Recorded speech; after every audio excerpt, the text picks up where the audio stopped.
Hello, everyone. This is David Jitendranath. I make videos on self mastery and innovation.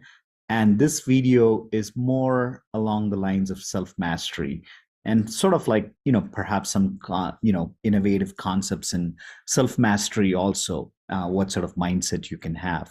And this video, I'm making it on New Year's Eve, 31st, 2024. And to me, it's a magical time of the year from between 25th and 31st.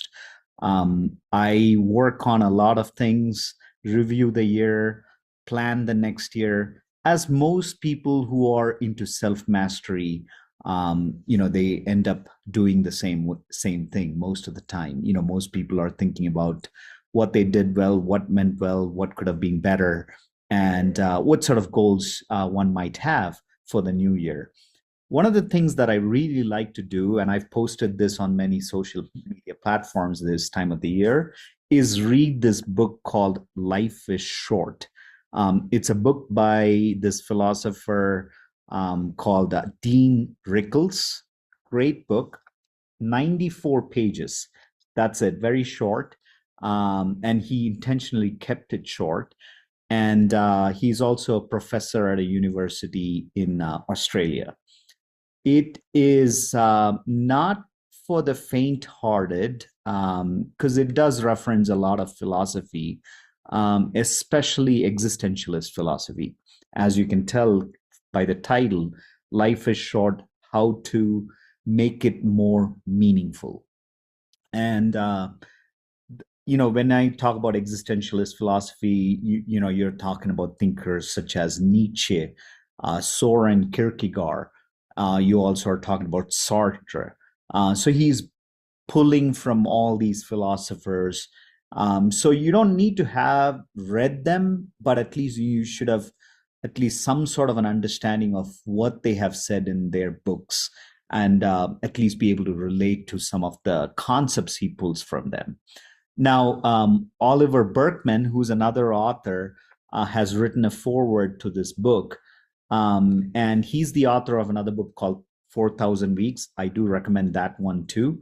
But here he says this book is an existential slap in the face. So it really is. It's an excellent book. And what I like about this book is its ponderance on death. I know Ryan Holiday is kind of popularized and commercialized and sort of bastardized this concept. But I think here it's, death, this concept of thinking about death is very acute and ever present in existential philosophy. Um, like, for example, you may think, what's the point of doing anything because death is imminent and inevitable. So why do anything? That's why not just kind of watch TV, doom scroll, and have Cheeto dust on your shirt. Really, that's kind of the point he's making here. Death might seem to render pointless all our attempts to create a meaningful life. Like, why create a meaningful life? Doesn't meaning require transcending death through an afterlife or in some other way? Wouldn't it be great if we lived forever or had some sort of an afterlife? Because then you can say life would be more meaningful because, hey, I get to live and experience the fruits of my labor. Because death can be very sudden. I could be making this video, there could be an earthquake, or this building might fall apart, break my head or break my neck, and I could fall dead right now. So I could be making all the plans for 2025.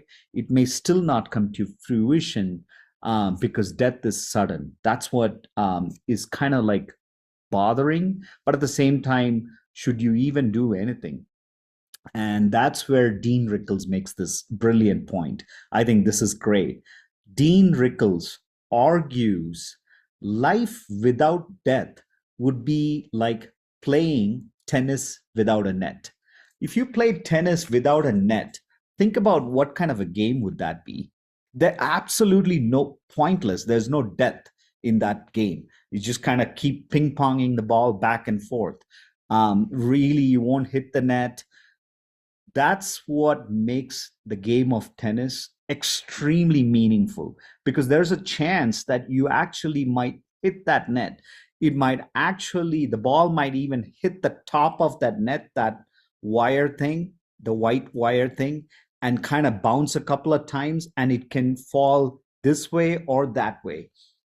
It's just insane when you think about it. Like, there's a chance element involved in death, that it makes your life extremely more meaningful. It makes it more urgent, that you have to do something right now. Like, this moment, you could be dead and gone. Whatever you did, you might have done it for the last time. You might have kissed your daughter or son for the last time. You might given your friend a hug for the last time. Heck, you might even had sex for the last time, the best pleasure one can experience in this life, potentially. I mean, I arguably, I guess. But anyhow, going back to this point about how this game sort of makes it of utmost value, is what is very exciting and interesting, and makes our life more meaningful. That's the point he makes on this book. Now, there are other things he talks about on this book, and I actually created a graph, which I want to show with you guys and walk through with it. Self masters and innovators, if you are interested in watching the rest of this video, please join my community on Substack. I post personal musings along with, things that I personally have experienced.